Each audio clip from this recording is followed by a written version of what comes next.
Muy buenas tardes, bienvenidos y bienvenidas al programa Rostros de la Trata. Yo soy Leticia del Rocío Hernández y estamos en Acústica Radio, dale voz a tus sentidos, en una emisión más de Rostros de la Trata para brindarles información a quienes nos escuchan sobre temas diversos relacionados y vinculados todos con la trata de personas. Recuerden que pueden mandarnos un correo electrónico a rostrosdelatrata@gmail.com o bien en nuestras formas de contacto en redes sociales, Facebook y Twitter, Rostros de la Trata. Las formas de contacto del canal, acústica-radio en Twitter y en Facebook, Acústica Radio.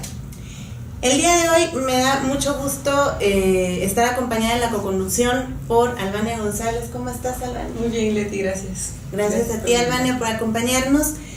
Y vamos a platicar con Adelina Lobo Guerrero. Adelina, bienvenida. Muchas gracias, Leti. Muchas gracias por la entrevista, por el espacio. Adelina, ella es la directora presidenta de una asociación civil que se llama Animus Novandi. Y bueno, generalmente cuando tenemos estas entrevistas que podemos platicar con gente de distintas asociaciones, casi todas son del Distrito Federal.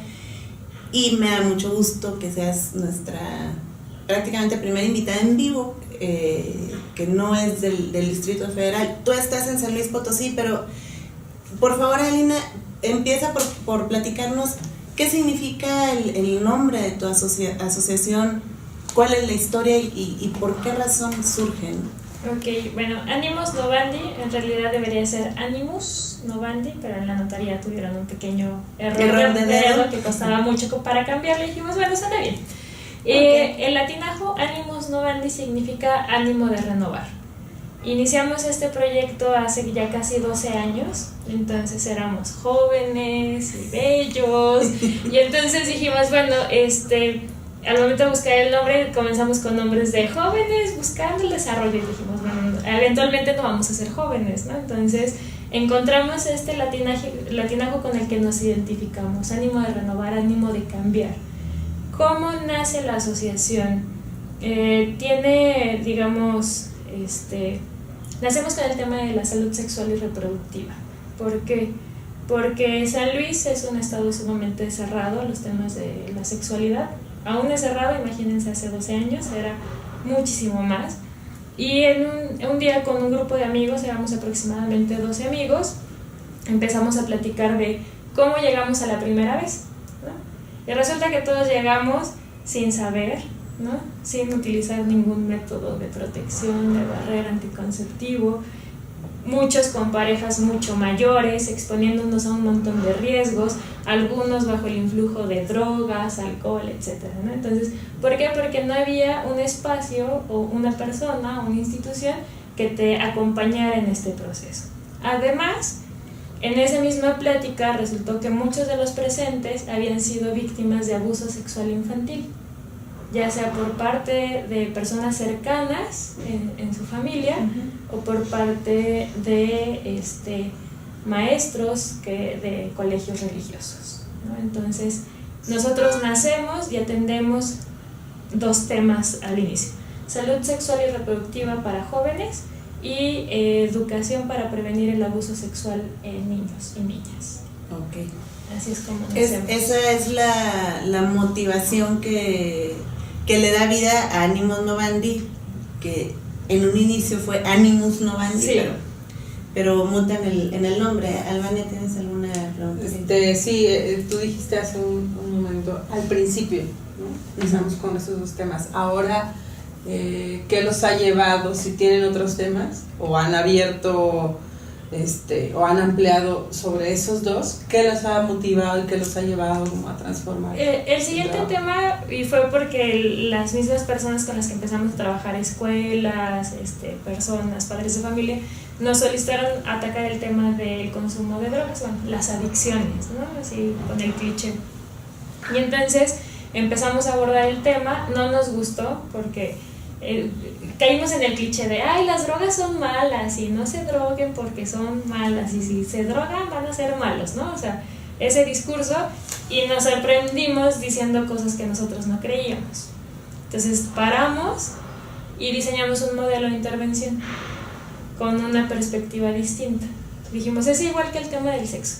No llegas y le dices a un chico, no vayas a tener relaciones sexuales, sino le dices qué necesita para que en el momento que él tome la decisión de tenerlas, no tenga una consecuencia negativa en su vida. Es lo mismo con las drogas. Dijimos, si las van a probar, las van a probar, ¿sí?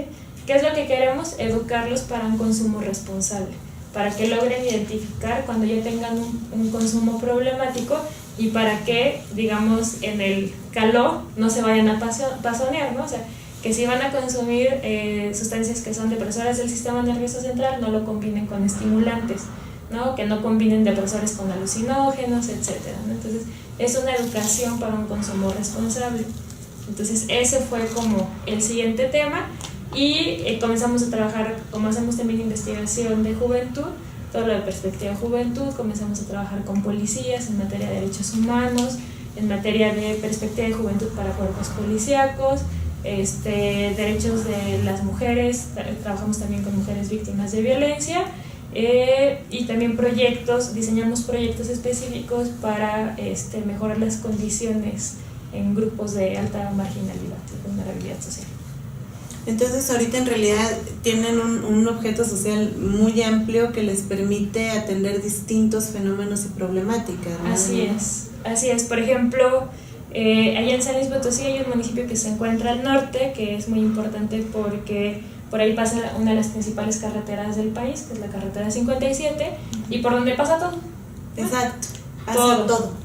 Y ahí hemos trabajado con población migrante, con jornaleros, con los mexicanos que vienen en Estados Unidos, ya los llamados paisanos, y pues también denunciar en casos de abuso de las autoridades, de violación de derechos humanos, acompañamiento en algunos casos, ¿no?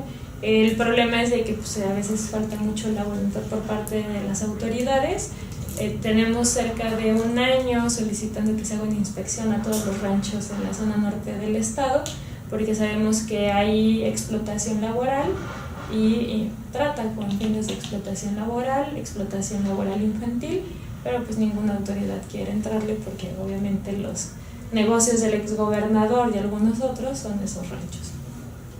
Que bueno, es similar a las situaciones que tenemos en distintos puntos del país, ¿no? Que las comunidades productivas, pero que están un tanto alejadas de las zonas más urbanas, ahí se prestan no nada más para que tengamos altos índices de marginalidad, no sé, se me ocurre más hacia el norte, niveles de sequía importantes y todo esto, sino que también son espacios en donde se permite y se puede dar toda esta situación de violaciones a los derechos humanos en distintas formas, ¿no? No nada más tiene que ser trata de personas en diversas modalidades, sino en distintas formas. Sí, de hecho esa es la parte interesante, ¿no? Porque todas estas personas que tienen estos ranchos, que muchos ya son invernaderos financiados por el propio gobierno, explotan a los trabajadores. Estamos hablando de que los reclutadores les dicen que van a ganar 1,000 pesos a la semana, llegan al rancho y les dicen menos lo de tu comida, menos lo de tu estancia, menos lo de tu transporte, menos lo de no sé qué, no sé qué. Te quedan 5 pesos. Literalmente, y entonces te quedan 200 pesos a la semana, ¿no? Y con y eso tienes ahí, tienes que estar ahí y llevas a tu familia, ¿no? Y duermes en una galera con todos los demás en el piso de tierra, con suerte pones un cartón y en esas condiciones están trabajando. Vamos a irnos a un corte, Adelina. Estamos platicando con Adelina Lobo Guerrero de la Asociación Civil Ánimos Novandi en San Luis Potosí. En unos segundos regresamos. Ya estamos de regreso en Rostros de la Trata. Estamos platicando con Adelina Lobo Guerrero de la Asociación Civil ubicada en San Luis Potosí, Ánimos Novandi. Si ustedes les interesa contactar a la asociación, bien sea para obtener información, para estar en contacto o para cualquier otra cuestión que estimen relevante, pueden mandar un correo y ahí le da la dirección, animus-ac@hotmail.com. El teléfono es 444-810-4542. Los pueden ubicar en la calle Cordillera, Aracán 217, Lomas, tercera sección en San Luis Potosí. Y en redes sociales, Instagram, @ánimosnovandi, en Twitter, @ánimosac y en Facebook, ánimosnovandi. Muy bien. Antes de irnos al corte, Linda, estás platicando, dándonos un panorama de cómo se encuentran las condiciones de, no me gustaría decir trabajo, al norte del país, porque sí, básicamente es las condiciones de explotación en distintos puntos, al norte del país, bueno, también al norte del país, no, pero al norte de San Luis Potosí. Por favor, ayúdanos a visibilizar más, porque aquí hay varios fenómenos que se conjuntan. De hecho, el norte del país está plagado de esto. Sí. O sea, todo lo que es el norte del país, todo lo que Durango, Sonora, Chihuahua, o sea, tenemos este fenómeno por igual, ¿no? Que son ranchos escondidos, ¿no? Alejados de la civilización, donde lo que sucede no es un trabajo de jornal, sino es una explotación laboral, ¿no? Que son enganchados por los reclutadores con engaños, que no cumplen con la normatividad que establece la Secretaría del Trabajo, que dice que si va a haber niños tienen que tener una escuela, que tienen que tener servicios de salud, que tienen que tener agua potable, que tienen que tener un espacio digno para preparar sus alimentos, que tienen que proveer el espacio para que ellos puedan pernoctar de forma segura, que además que los traslados tienen que ser de forma segura. En las carreteras del norte del país siempre vemos cómo van en estas camionetitas de redilas, ¿no? Que llevan 30 a 35 trabajadores y de veras, consecuencias fatales. Llevan con más cuidado a los puercos, a las gallinas, a los animales de granja, los llevan con más cuidado que a las personas que van trasladando, la verdad. Sí, porque no hay un respeto a la dignidad del ser humano y mucho menos del trabajador, ¿no? Porque tristemente vivimos en un país que es sumamente xenófobo, ¿sí? Donde se discrimina a los indígenas, donde ellos son los que van a trabajar a estos lugares.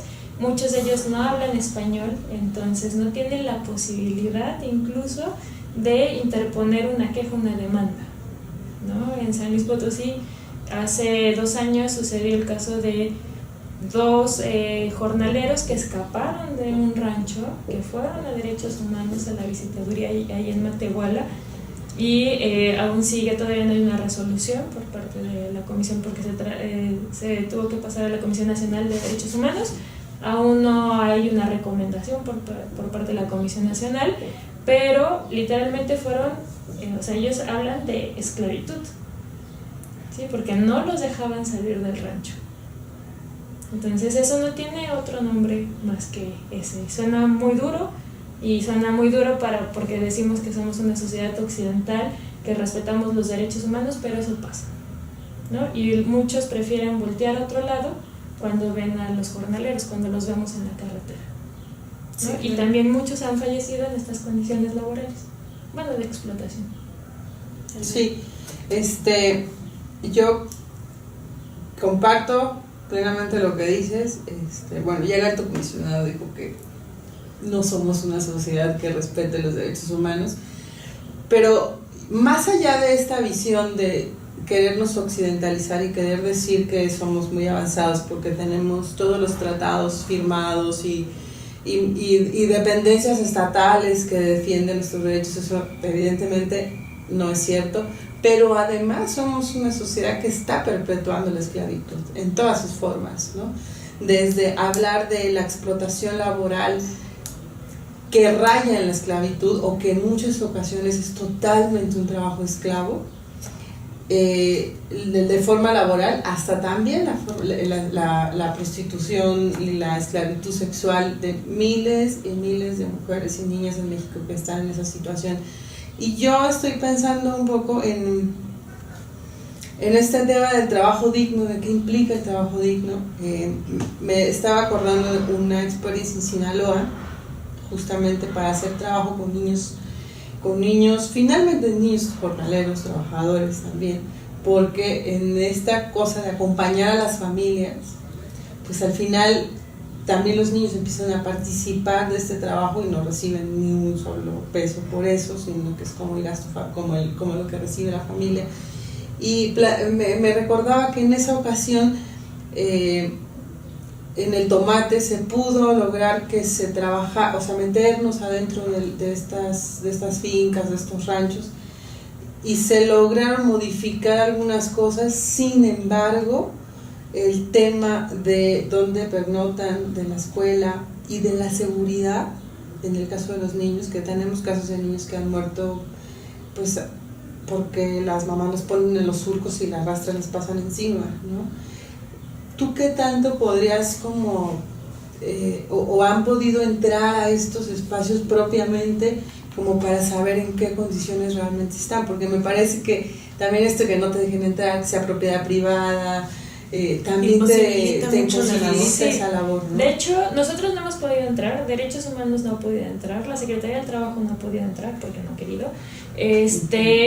Los que han podido entrar es una organización que se llama Jornaleros Safe, pero ellos se metieron de forma infiltrados. Ellos fueron como jornaleros a que los reclutaran, y entonces así lograron acceder, porque sabían a dónde iban los reclutadores. Se fueron a las comunidades donde iban los reclutadores y desde allá hicieron todo el viaje para poder entrar a los ranchos. Pero vas arriesgándote a que no puedas salir pronto o a que no puedas salir. Sí, por eso, a que no puedas salir.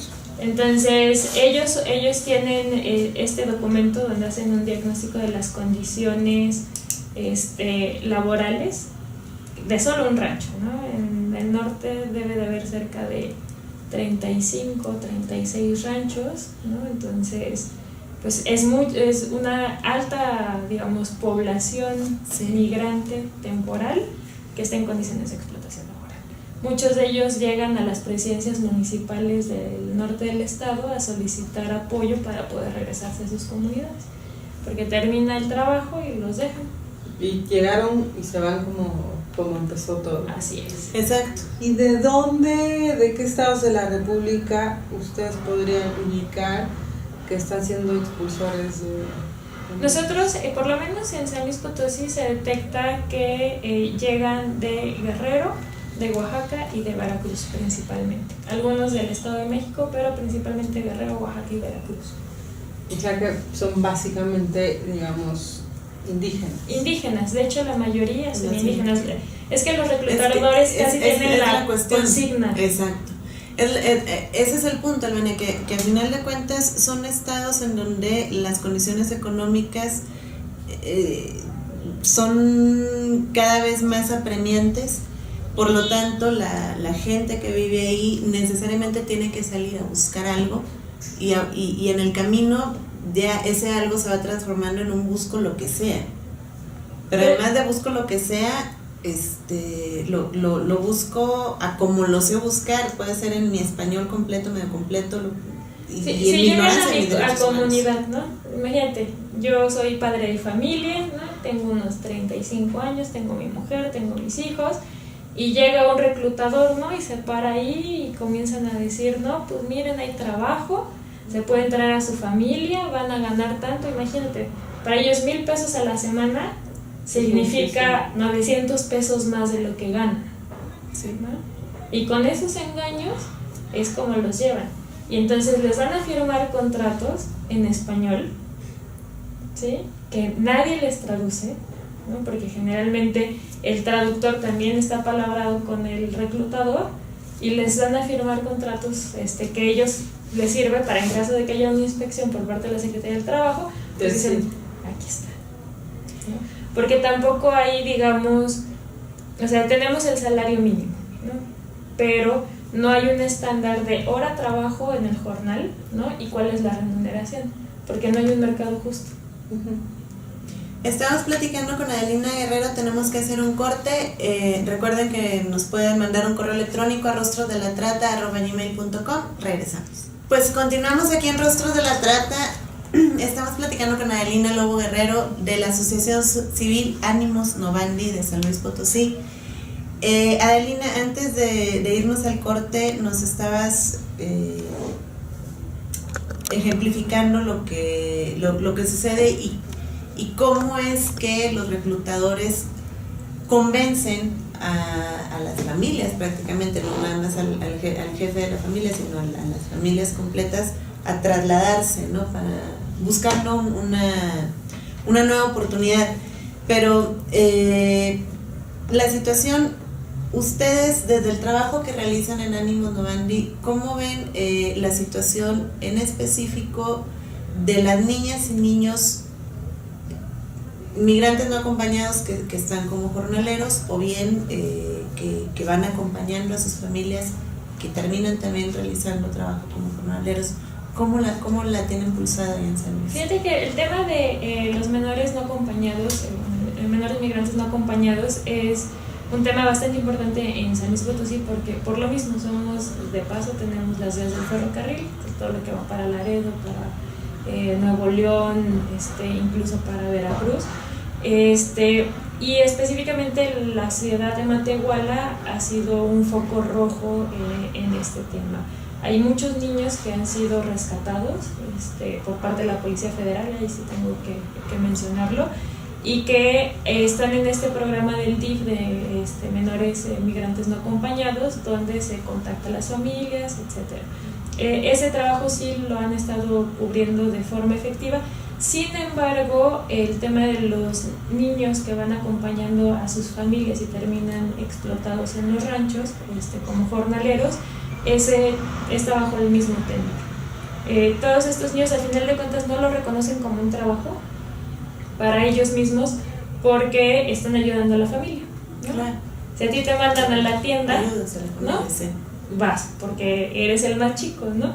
Si tu papá te pide que lo acompañes, ¿no? Pues vas y ayudas a tu papá o a tu mamá, ¿no? Entonces, ellos mismos no lo reconocen como un trabajo, están haciendo un trabajo y no están recibiendo una remuneración. Entonces, obviamente desde los ranchos dicen, no le voy a dar una remuneración porque eso sería ilegal. Sí, sería ilegal, ¿no? Se está divirtiendo aquí en la pista, ¿no? Entonces, el tema es sumamente complejo, porque desde el punto de vista legal, como los niños no reciben un pago, no es un trabajo, ¿no? Pero sí es una explotación laboral, porque están teniendo un trabajo, no tienen las actividades que deberían de tener de recreación y de educación, porque los ranchos no dan esos espacios. Ni condiciones de salud óptimas tampoco. Exacto. Por supuesto. No, pues no, están en la desprotección. En San Luis debe de haber, yo creo que solamente 5 ranchos que están cumpliendo con la normatividad. ¿De aproximadamente cuántos ranchos eran? En total debe haber unos 56 ranchos. Pues ni el 10%, yo creo. No. Pero bueno, son 5. Sí, podría ser 5, sí, claro, visto de manera más positiva, sí, tienes razón, Albania. Y migración internacional, ¿ustedes han llegado a ver? Sí, de hecho en San Luis Capital está la Casa del Migrante, que es operada por Cáritas. Según tengo entendido, es una de las más grandes, si no es que la más grande de México y América Latina. De hecho, la construcción de esa casa se hizo a partir de que hace unos 10 años, el gobierno detuvo al sacerdote de Cáritas, lo encarceló por ayudar a los migrantes, ¿no? Que es un delito. Bueno, en ese momento era un delito. Entonces, a partir de eso, pues la sociedad se sensibilizó. Cuando sale, entonces logra a través de gestiones los recursos suficientes para construir esta casa. Esta casa tiene sus canchas, tiene los dormitorios de hombres, los dormitorios de mujeres. Es el único albergue que tiene un espacio exclusivo para personas homosexuales, que obviamente no es de que los manden a eso, simplemente les dicen, bueno, si te sientes más cómodo en esa zona, puedes quedarte, porque a veces se presentaban como fricciones, etcétera, entonces claro, tienen ese espacio reservado. Nosotros como asociación damos pláticas ahí sobre VIH, infecciones de transmisión sexual, damos condones para el camino, y también la casa practica prueba rápida de VIH, ¿no? Como parte de un programa de atención de salud sexual y reproductiva. Se les sensibiliza respecto a los compromisos que ellos hicieron con sus familiares cuando salieron de sus países y de todos los riesgos a los que se pueden enfrentar, porque pues hemos detectado que el VIH aún sigue siendo un tema prioritario en la población migrante. Por toda esta oferta de sexo servicio y porque cuando llegan, por ejemplo, a los ranchos en Estados Unidos, están trabajando ahí de lunes a sábado, ¿no? Y el sábado en la noche salen y pues ahora sí que pues le dan rienda suelta, ¿no? Entonces les explicamos sobre los condones, les enseñamos cómo se utilizan, que quiten esa barrera, ¿no? O sea, de que, ok, tu esposa está allá, pero pues, o sea, ponte un condón, ¿no? Porque con la que te estás metiendo probablemente tuvo relaciones solo el día de hoy con 30 personas más, ¿no? Entonces, ese tipo de sensibilización para tratar de incidir en la reducción de VIH en población migrante, ¿no? Entonces, sí es bien importante San Luis Potosí, se reciben, bueno, los migrantes pasan ahí 48 horas, máximo 72, a menos de que por condiciones de salud tengan que permanecer más tiempo. Pero en estas 72 horas estamos hablando de que hay una rotación más o menos diaria de 80 personas. Y principalmente vienen ahorita de Honduras. Honduras. Es bastante significativo. Yo quiero nada más dejar en el aire, quiero saber si ustedes atienden directamente a víctimas de distintos delitos, pero Albania, no, tú haz tu planteamiento para que nos conteste las dos juntas. Sí, bueno, se atienden directamente a las víctimas y de qué tipo de delitos principalmente. Y la otra pregunta era como en este tema de tanto del trabajo de la explotación laboral en la que están algunas personas y la migración, si ustedes han detectado que justo como en estos dos grandes bloques haya algún indicio de la participación del crimen organizado y de trata, ya no con fines de explotación laboral, sino con fines de explotación sexual y extracción de órganos, que creo que por lo que me dices del tema de los migrantes, que son de Honduras, yo tengo datos también de que por ahí se está moviendo mucho de la explotación con fines sexuales, pero también con fines de extracción de órganos. Entonces no sé si ustedes han podido o se ve. En San Luis Potosí no se ha detectado la trata con fines de extracción de órganos. No quiere decir que no se dé, ¿no? Sí, claro. Simplemente no se ha detectado. Obviamente el crimen organizado participa, incluso tienen una casa del migrante pirata. La casa del migrante pirata. Así es como le llamamos, ¿no? Okay. Porque está muy cerca de la casa del migrante, pero como en la casa del migrante hay reglas, o sea, no alcohol, no drogas, no pueden tener relaciones porque pues están, digamos, en el mismo espacio. Hay una cierta hora en la cual ya se cierra la puerta, ¿no? Y solo se permite a los de nuevo ingreso.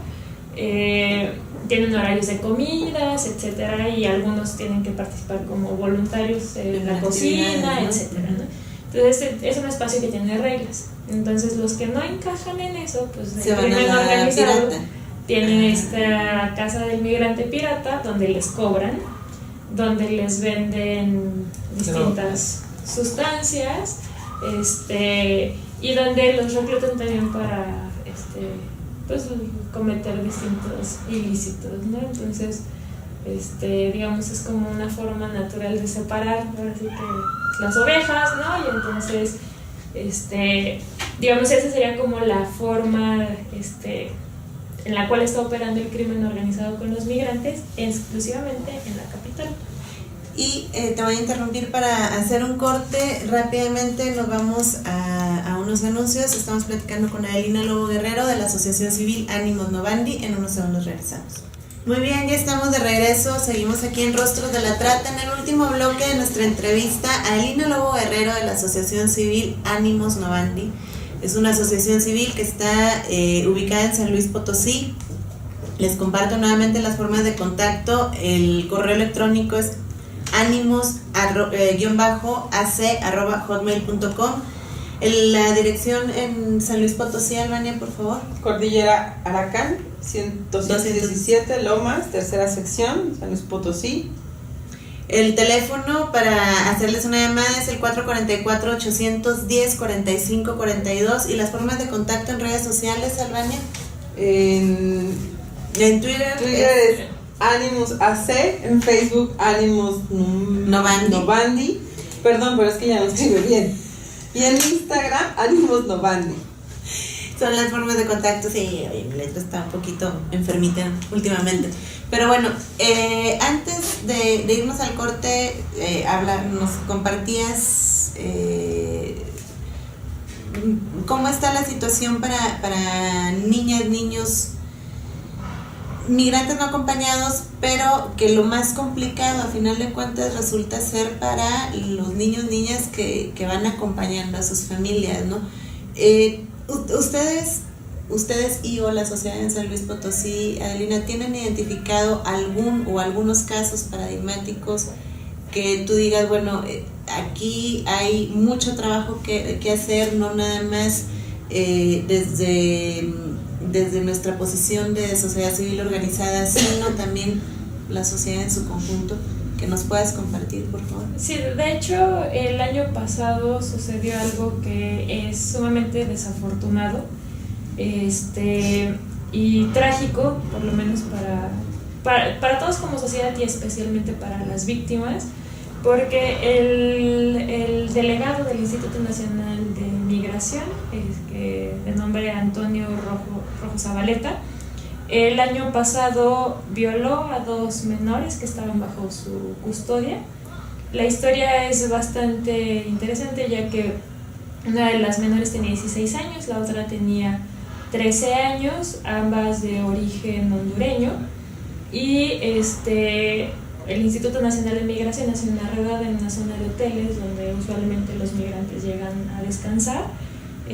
Hace esta redada, encuentra a estas niñas, las ingresan y a la niña de 13 años la mandan de regreso a Honduras.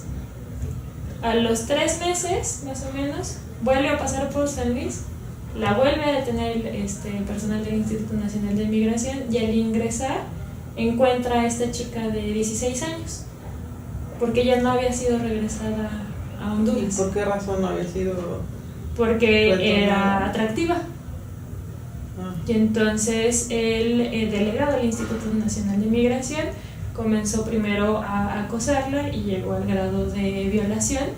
Este sujeto llegaba en estado de ebriedad a las instalaciones del Instituto Nacional de Migración y pedía que le llevaran a estas menores. Entonces, desafortunadamente el expediente está integrado como acoso sexual, cuando en realidad lo que sucedió ahí es una violación equiparada y con agravantes, ya que estaban bajo su custodia. Y quien se atreve a denunciar esto, porque pues obviamente las menores estaban incomunicadas, es una persona del personal del Instituto Nacional de Migración, que detecta que el sujeto está llegando borracho, que le está pidiendo que lleven a las menores, y él es quien da parte a la Comisión Estatal de Derechos Humanos, la cual da parte a la Comisión Nacional de Derechos Humanos. Se emiten las medidas cautelares. El Instituto Nacional de Migración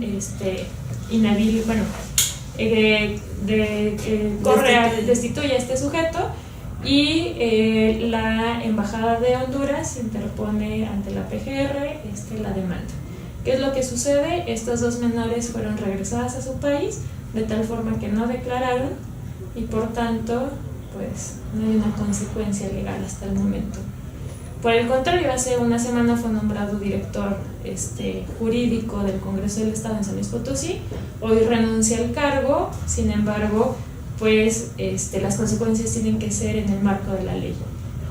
Esperemos. Claro, esperaríamos entonces que las organizaciones de la sociedad civil, dado que parece que el Estado hace caso omiso de de esto, pues pudiéramos impulsar casi que una especie de persecución, porque si no, hombres como este van pasando de lugar a lugar, violando, abusando, golpeando y haciendo las atrocidades que sea. A mí me queda la duda, es decir, que desde que se hace la denuncia hasta que estas niñas, de que llegaron a México en manos del instituto, hasta que alguien del instituto hace la denuncia, ¿cuánto tiempo pasa?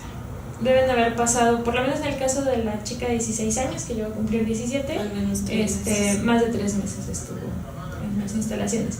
Sin embargo, este es el caso que sabemos. Claro. Exacto, y que está documentado. Es lo que yo iba a decir, porque esto es un caso, como te pedía yo en algún ejemplo, un caso paradigmático que deja claras muchas deficiencias y deja clara también la conducta de un pésimo servidor público. Pero no sabemos cuántos más hay en iguales o similares condiciones, no nada más en el Instituto de Migración. Se supone que los únicos dos facultados para detener o para pedirle a una persona que acredite su nacionalidad es el personal del Instituto Nacional de Migración y la Policía Federal.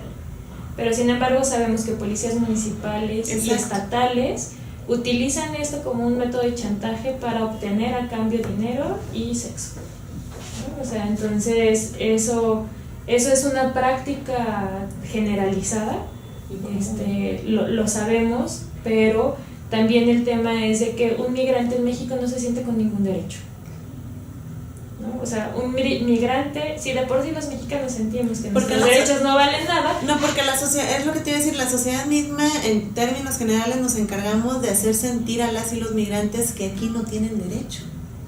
No nada más es el Estado, sino la sociedad xenófoba, la sociedad que discrimina y que rechaza todo lo que es diferente, aun cuando seamos tan parecidos, pero bueno, tienes un acento distinto, entonces tú no.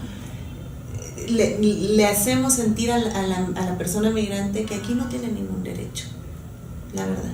Sí, y también a quién recurre, a la policía que lo está extorsionando, ¿no? O que lo va a llevar a otro nivel de delincuencia, con la delincuencia organizada, o sea, hacia quién puede recurrir, ¿no? O sea, no hay, a excepción de estas islas, ¿no? Que son las casas del migrante, fuera de estas islas no tienen un lugar seguro, ¿no? O sea, para ellos de una casa a otra, ¿sí? Pasan un montón de tragedias y llegar a la siguiente casa es 24 horas, 72 horas de paz, ¿no? Que es algo que no pueden tener de forma cotidiana, ¿no? O sea, un lugar donde pueden descansar, donde pueden llorar lo que les ha pasado, donde pueden platicar lo que les ha pasado, ¿no? O sea, la mayoría de las mujeres migrantes son violadas en el camino, ¿no? ¿Y quiénes lo hacen? Principalmente autoridades. Esa es la situación en materia de derechos humanos y la deuda que tiene México con los migrantes. Adelina, ya prácticamente estamos cerrando el bloque. Me gustaría saber alguna reflexión, algún comentario final con el que quieras cerrar por esta entrevista. Reflexión final, yo creo que necesitamos ser más, ¿no? De repente dar likes en Facebook no nos ayuda. Necesitamos que más personas se sumen a todo tipo de iniciativas. No tienen que ser necesariamente estos temas, pero necesitamos que la gente utilice un porcentaje de su tiempo para tratar de ayudar al otro, ¿no? Así sea solamente informándose, y el día de mañana que vea un migrante no verlo con cara de desprecio o tratar de ser más empático. Eso es lo que necesitamos, ¿no? O sea, así como utilizan 6 horas de su vida para estar en Facebook, que tal vez le quiten 45 minutos y se dediquen a una actividad fuera, ¿no? A apoyar a alguna organización. Somos muchas organizaciones con muy poca gente, necesitamos más esfuerzos, necesitamos más manos, porque si no se suman, todos estamos sufriendo las consecuencias y las vamos a seguir sufriendo. Yo coincido totalmente contigo, somos muy pocas organizaciones con muy poca gente y hay un mundo de cosas por hacer. Albania, muchas gracias por acompañarnos en la conclusión. Muchas gracias. Siempre un placer que nos acompañes. Y pues bueno, nuevamente les doy la forma de contacto, no nada más por si están en San Luis Potosí, desde luego, estén en Tijuana, en Tamaulipas, en Chiapas, en donde sea, pueden ustedes acercarse a Ánimos Novandi, desde luego a cualquier otra asociación civil que ustedes quieran, pero en este caso nuestra invitada, para ya sea alguna forma en la que crean que pueden ayudarles, o también para informarse. El correo electrónico es animos-ac@hotmail.com, en redes sociales @animusac, Facebook Ánimos Novandi, Instagram @Ánimos Novandi. El teléfono es 444-810-4542 y el domicilio es Cordillera Aracán 217, Lomas, tercera sección, en San Luis Potosí. Soy Leticia del Rocío Hernández, muchas gracias, nos escuchamos el próximo lunes en punto de las 12 horas.